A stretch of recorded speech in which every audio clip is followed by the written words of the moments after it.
Doctor बनने के लिए मेडिकल की पढ़ाई करने में कड़ी मेहनत लगती है, पर इस कड़ी मेहनत के साथ ये प्रोफेशन आपको ऐसा मौका देता है जो आपके मन को संतुष्टि देता है, और वो काम है किसी को सेहत देने का, किसी को जीवन दान देने का। जिसे कहते भी हैं कि भगवान के बाद अगर हम किसी को मानते हैं तो वो एक डॉक्टर है, कि आप वहीं जाकर कामना करते हैं कि वो बस आपको ठीक कर दे। ये बहुत बड़ा कॉज है एक इस पढ़ाई के पीछे। इसलिए अगर आप मेडिकल की पढ़ाई कर रहे हैं, डॉक्टर बनना चाहते हैं, तो एक जिम्मेदारी के साथ करें। इस जिम्मेदारी को बिल्कुल ना भूलें। यहाँ हमारे साथ है डिम्पल चंडीगढ़ से। डिम्पल जी, सवाल पूछिए। हेलो जी मैम, मैं पुलिस में कुछ बनना चाहती हूँ, मतलब कि IAS वगैरह। तो उसके लिए क्या क्वालिफिकेशन वगैरह होती है? जी, पुलिस में जाना चाहते हैं आप, बहुत अच्छी बात है। बहुत आपको रोबस्ट होना भी जरूरी है। तो डिम्पल जी, क्या करें? पुलिस में जाने के लिए पहले तो उन्हें देखना चाहिए कि स्टेट लेवल पे जाना चाहते हैं या सेंट्रल लेवल पे। तो इन दोनों के चुनाव पहले करना पड़ेगा जी। अगर इस चुनाव में वो सोचती हैं कि नहीं, हम सिविल सर्विसेज की तैयारी करें, तो वो फॉर IPS वो सिविल सर्विसेज का एग्जाम दे सकती हैं। आफ्टर ग्रेजुएशन वो फॉर्म फिल कर सकती हैं। बट अगर स्टेट सर्विसेज की बात करते हैं, स्टेट लेवल पे भी सिविल सर्विसेज होते हैं जिसमें वो डिप्टी सुपरिटेंडेंट ऑफ पुलिस बन सकते हैं, और उनसे उससे एक लेवल नीचे के भी रिक्रूटमेंट गवर्नमेंट ऑफ इंडिया में या स्टेट गवर्नमेंट में होती है। वो होती है सब इंस्पेक्टर लेवल के। तो सब इंस्पेक्टर भी बन सकते हैं। अब डिपेंड करता है कि किन की एजुकेशन कहाँ तक है। हालांकि कांस्टेबल के लिए भी रिक्वायरमेंट होती है, उनकी भी डायरेक्ट अपॉइंटमेंट होती है, बट उनके लिए एजुकेशनल क्वालिफिकेशन ओनली 10th ही रिक्वायर्ड है अभी सभी स्टेट में। जी, तो डिम्पल जी ने कितनी अभी तक पढ़ाई की है और आगे वो कहाँ तक जाना चाहती हैं, क्या पढ़ाई करना चाहती हैं, उसके हिसाब से वो अपना करियर प्लान कर सकती हैं। और डिम्पल जी, जैसे कि आज हम मेडिकल की बात कर रहे हैं, ये भी एक सोसाइटी को सर्व करता है। पुलिस में आप जाएंगी तब भी आप समाज की सेवा करेंगी, तो इस भाव को बिल्कुल ना जाने दीजिएगा। पढ़ाई तो कीजिए, जरूर आप उसमें सफल होंगी, लेकिन इस भाव के साथ, इस मन के साथ कि आप समाज की सेवा कर रही हैं, उनको सिक्योरिटी दे रही हैं। ये मन में एक धारणा होगी, मन का विश्वास होगा, तो जरूर आप बहुत आगे जाएंगी और पढ़ाई भी आप कर पाएंगी इस विश्वास के साथ। मनीष है हमारे साथ सूरत से। मनीष जी, सवाल पूछिए।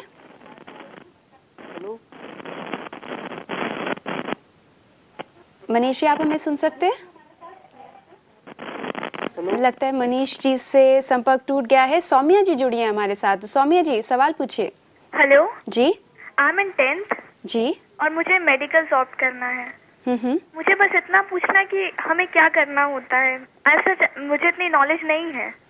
जी सौम्या जी, आप 10th क्लास में हैं, यहीं से आपको पता है कि आपको डॉक्टर बनना है। हम उम्मीद करते हैं ये आपका ही सपना है, आपका ही जुनून है डॉक्टर बनने का। और ये हमारा एक SMS भी है प्रकाश जी। शिवानी चौहान भी मेरठ से यही जानना चाहती हैं कि 10th और 12th में मैक्सिमम और मिनिमम कितनी परसेंटेज होनी चाहिए, 10th से ही क्या प्रोसेस होना चाहिए?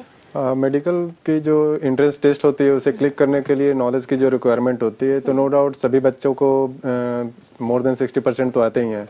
बट जो रेस्ट्रिक्शंस है वो 10th में अगर आपके 50% भी है तो भी चलेगा, but in 12th you must have 60% marks. वैसे सिचुएशन में आपको जो बायोलॉजी, केमिस्ट्री और फिजिक्स, इस तीनों सब्जेक्ट पे ज्यादा फोकस करने पड़ते हैं, क्योंकि इन तीनों सब्जेक्ट से ही क्वेश्चंस उसमें पूछे जाते हैं। तो ऐसी परिस्थिति में जैसे डिम्पल जी ने कॉल किया, सौम्या जी ने कॉल किया, उनके अभी 10th में है, तो उनके पास अभी 2 साल का टाइम है। तो उस 2 साल के बीच में वो अपनी 12th की तैयारी के साथ साथ वो मेडिकल की प्रिपरेशन भी साथ में करें एंट्रेंस टेस्ट के लिए, तो फिर उन्हें बाद में 1 साल एक्स्ट्रा डिवोट ना करने पड़े। जी, यहाँ पर आपने कहा पहले से प्रिपरेशन कर सकते हैं मेडिकल टेस्ट देने के लिए। और जैसा कि हमने शुरुआत में ही कहा कि मेडिकल फील्ड का दायरा बहुत बड़ा है, कि आपको जरूरी नहीं है कि आपको डॉक्टर एक ही पर्टिकुलर फील्ड में बनना हो। आप पैथोलॉजी में भी जा सकते हैं, आप बहुत सी चीजें कर सकते हैं मेडिकल के थ्रू। तो पहले ये पढ़ाई शुरू करने के साथ ही वो सारी नॉलेज गेन कर लें कि इसमें क्या क्या स्कोप है, कहाँ आप जाना चाहते हैं, उसकी स्पेशलाइज्ड स्टडी आप कर सकती हैं। अभी हमारे साथ हैं दीपक मध्य प्रदेश से। दीपक जी, सवाल पूछिए। दीपक जी, आप हमें सुन पा रहे हैं? सवाल है जी, बताइए। हमने है ना MPhil कर रखा है बायोकेमिस्ट्री से। हाँ, तो अब मुझे ये जानना है कि मेरे लिए आगे कौन सी फील्ड बेटर रहेगी हमारे लिए। जी, बायोकेमिस्ट्री किया है आपने, आप आगे अपनी फील्ड जानना चाहते हैं? जी, से हमने MPhil कर रखा है। जी जी।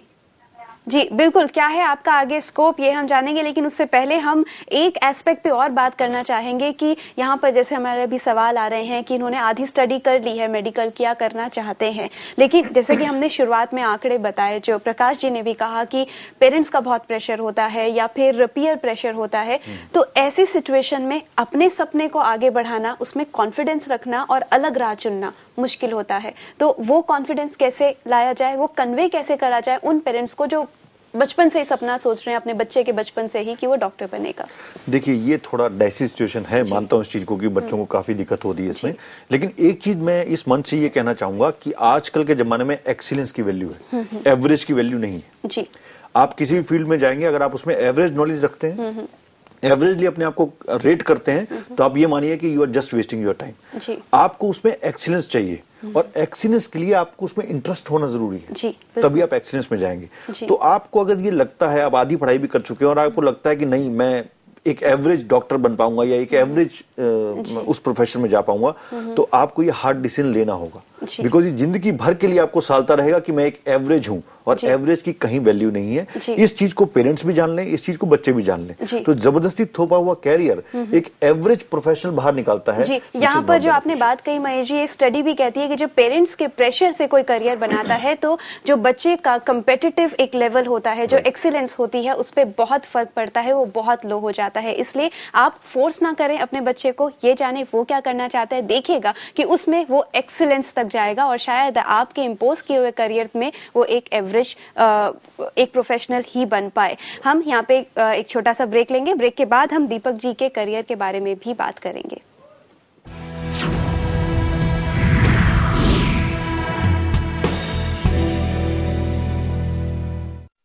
बहुत से लोगों के लिए जॉब सिर्फ वो नहीं होती जिससे उनको पैसा मिले, बहुत से लोगों के लिए it's a part of what we are and who we are। इसलिए करियर वो ही बताता है, आपकी जॉब वो बताती है कि आपकी पर्सनैलिटी क्या है। इसलिए करियर चुनते समय पहले ये जाने कि आपकी शख्सियत क्या है, जिसे कभी कभी हम खुद भी असेस नहीं कर पाते। इसलिए यहाँ प्रज्ञा है आपकी मदद करने के लिए। आप प्रज्ञा की वेबसाइट www.pragyaTV.com पर लॉग इन करें। उसके होम पेज पर ही आपको ये सवाल मिलेगा, व्हाट्स योर पर्सनैलिटी, जिसे लाइफ रिसर्च अकेडमी ने तैयार किया है। इस पर आप क्लिक करेंगे, आपको ये क्वेश्चनर मिलेगा। उस क्वेश्चनर में वो सभी सवाल हैं जिनके जवाब देने के बाद आप अपनी पर्सनालिटी को जान पाएंगे।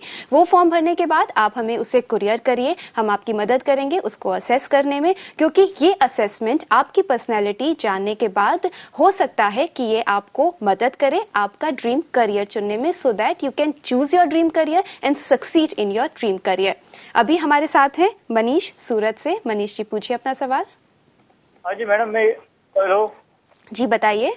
हाँ, मैं ये सवाल पूछना चाहता था कि मैडम मैं हमेशा से एक एस्ट्रोफिजिसिस्ट बनना चाहता था, लेकिन बाय मिस्टेक में एक कंप्यूटर साइंस में चला गया।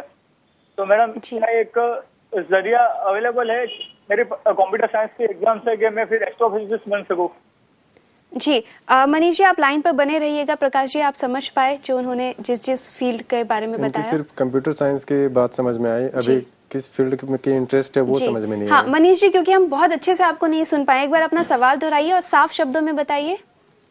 हाँ मैडम, मेरा सवाल ये कि मैं हमेशा से एक एस्ट्रोफिजिसिस्ट बनना चाहता जी, खगोल शास्त्री। ओके जी जी जी। हाँ, अब बाय मिस्टेक मैंने कंप्यूटर साइंस ले लिया, तो क्या अभी 4 साल के बाद कंप्यूटर के द्वारा हम एस्ट्रोफिजिसिस्ट बन सकते हैं? क्या कोई ऐसा जरिया अवेलेबल है जी, हम कंप्यूटर से एस्ट्रोफिजिक्स की लाइन में जुड़ सकते हैं आगे? जी बिल्कुल मनीष जी, ये तो अच्छी बात है कि कुछ वक्त बाद आपको ये लगा कि आप क्या बनना चाहते हैं। अब आपको ये तो पता है कि आपका इंटरेस्ट किस में है, लेकिन कंप्यूटर साइंस में आधी पढ़ाई की है, तो उसी के जरिए क्या ये जा सकते हैं जो बनना चाहते हैं? ये बिल्कुल जा सकते हैं, क्योंकि एस्ट्रोफिजिक्स की जो पढ़ाई है उसके लिए हमें कंप्यूटर की नॉलेज मस्ट है, और चूंकि ये अभी फिलहाल वो कंप्यूटर कोर्स में कंप्यूटर में ही वर्क कर रहे हैं और 2-3-4 सालों से जैसे इन्होंने एक्सपीरियंस कर रखा है, तो ये अभी भी एस्ट्रोफिजिक्स में जा सकते हैं, एस्ट्रोलॉजर बन सकते हैं जी। अगर उन्हें उस फील्ड में, जैसा उन्होंने बताया कि उन्हें एस्ट्रोफिजिक्स की ज़्यादा इंटरेस्ट है, पैशन है उनके लिए, तो वो अभी वो भी चूज कर सकते हैं। जी, तो बिल्कुल यहाँ पे इनकी जो कंप्यूटर साइंस की पढ़ाई है वो उनको मदद करेगी, एक एडिशनल क्वालिफिकेशन और एक्सपर्टीज हो जाएगी आपके लिए कि आप जब एस्ट्रोलॉजी या एस्ट्रोफिजिक्स या इसमें आप आगे जाएंगे तो कंप्यूटर तो ये ऐसी टेक्नोलॉजी है जो हर फील्ड में आपको मदद करती है। तो आप ये ना सोचे कि आपका वक्त बर्बाद हुआ है, ये सोचिए कि आपने इस वक्त में एक एडिशनल एक्सपर्टीज हासिल कर ली है। ऑल द बेस्ट आगे अपने करियर के लिए, और आप जल्दी से शुरुआत कर दीजिए जो आप बनना चाहते हैं। अभी हमारे साथ हैं किशोर दिल्ली से। किशोर जी कहिए। किशोर जी सुन सकते हैं आप हमें? किशोर जी से आप संपर्क नहीं है। अभी दीपक जी का सवाल बचा है, बायोकेमिस्ट्री उन्होंने की है, आगे क्या करियर बना सकते हैं? जैसे कि दीपक जी ने बायोकेमिस्ट्री में एमफिल कर रखा है, तो यहाँ पे उनके लिए 2 रास्ते खुले हुए हैं जी। एक, या तो वो किसी फार्मा कंपनी में ज्वाइन कर सकते हैं, और दूसरे या तो वो एजुकेशन फील्ड में जा सकते हैं। एजुकेशन फील्ड में काफ़ी फार्मा के इंस्टीट्यूट्स हैं, वहाँ पे एज अ टीचर अपॉइंट हो सकते हैं, वहाँ पे अपने जो ज्ञान उन्होंने लिया है वो ज्ञान दे सकते हैं। इसके साथ अगर ज़्यादा डेवलपमेंट चाहते हैं अपने करियर में तो वो फिर पीएचडी कर लें। पीएचडी के बाद वो काफ़ी आगे तक जा सकते हैं। जी, तो इसमें आगे पढ़ाई करके और भी स्कोप है, और जैसा कि आपने अभी बताया कि बायोकेमिस्ट्री के बाद जो जो फील्ड्स आपके सामने हैं आप उसमें आगे अपना करियर बना सकते हैं। आपको बहुत बहुत शुभकामनाएं। यहाँ पे महेश जी चलते चलते बहुत संक्षेप में जानना चाहूंगी कि हमने ये तो जान लिया कि अपने दिल की बात कैसे सुने, फिर अब पेरेंट्स को भी कन्वे करना जरूरी होता है, तो वो कन्वे कैसे करे कि मैं ये बनना चाहता हूँ, मेरा ये सपना है? देखिए, इसमें आपको अपने फील्ड के अंदर पूरी रिसर्च खुद करनी पड़ेगी। ये रिस्पॉन्सिबिलिटी आपको लेनी पड़ेगी कि आखिर इस फील्ड में कितना स्कोप है, कहाँ से इसमें मनी कहाँ से जनरेट होती है और कैसे मैं सर्वाइव कर पाऊंगा। ये सब अपना फील्ड आपके पास इंटरनेट अवेलेबल है, आप इसके ऊपर वर्क कीजिए और उसको नोट डाउन कीजिए और उन कुछ लोगों के बारे में जानिए जो इस फील्ड में काम कर रहे हैं, अच्छी इनकम्स ले रहे हैं, अच्छा कैरियर ले रहे हैं, और उसके बाद एक अच्छा केस बना के अपने पेरेंट्स के सामने रखें। जी बिल्कुल, कॉन्फिडेंस भी आएगा कि आप जो कहना चाह रहे हैं उसके पीछे आपके पास फैक्ट्स होंगे, तो आप अपने पेरेंट्स को जरूर कन्विंस कर पाएंगे। तो बहुत बहुत धन्यवाद प्रकाश जी जागो में आने के लिए। महेश जी आपका भी बहुत बहुत धन्यवाद। तो करियर वही चुने जो आपका दिल कहे। तो आज हमें दीजिए इजाजत इसी विश्वास के साथ कि आप अपना करियर बनाएंगे उसमें जिसके लिए आप पैशनेट हैं। लेकिन अगर किसी वजह से आप ये एपिसोड नहीं देख पाए हैं तो इसके लिए भी आप हमारी वेबसाइट www.pragya.tv.com पर लॉग इन कर सकते हैं और ये पूरा एपिसोड वहां पर देख सकते हैं, पूरी जानकारियां वापस से हासिल कर सकते हैं। तो आज के लिए इतना ही। जागो के अगले एपिसोड में बात करेंगे take charge of your life की, कि कैसे आप अपनी जिंदगी की सभी जिम्मेदारियों को उठाकर, सभी एक्शंस की जो आपकी लाइफ में होता है उसकी जिम्मेदारी खुद उठाकर अपने जीवन को और बेहतर बना सकते हैं। तो आज के लिए जागो में इतना ही। प्रज्ञा के अगले लाइव शो मेंस में 8:30 बजे रात को आप देखेंगे कि गर्मियों की वजह से अगर आपको फूड पॉइजनिंग हो गई है तो कैसे आप खुद को इससे सेहतमंद वापस कर सकते हैं, और अगर